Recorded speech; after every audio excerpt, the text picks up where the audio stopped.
Olimpiki nchini. Tuendelee mbele ambapo Gor Mahia imepanda hadi nafasi ya pili katika ligi kuu nchini baada ya kuiadhibu Kariobangi Sharks mabao 2 bila jibu. Aliyekuwa mchezaji wa Sharks msimu uliopita Peter Lwasa na Benson Omala walifunga mabao ya Gor Mahia katika uwanja wa Kasarani.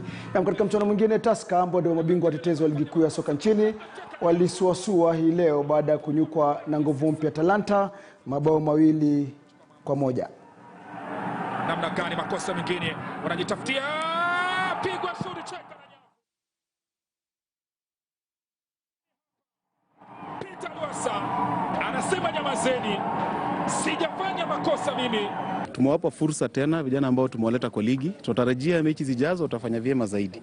La maana ni timu ina wachezaji wengi wapya, ni kujaribu kuwapa nafasi kabla tupate aswa labda ile mwelekeo ambao tunataka kuelekea. Yeah, he's only a young boy as well, and the fear is that you can burn him out. You know, we've got to balance that. You can't keep playing him. You can't expect him as a 19-year-old to play 40 games this season. It's not going to happen. So, you know, I've got to balance that with the strikers also I've got on the bench or in the stands, you know. So, but he's a great prospect. I think if the boy keeps going in the right direction, he can be something special. Na mambo yanaendelea kwenda mvange kwa mabondia wa Kenya kule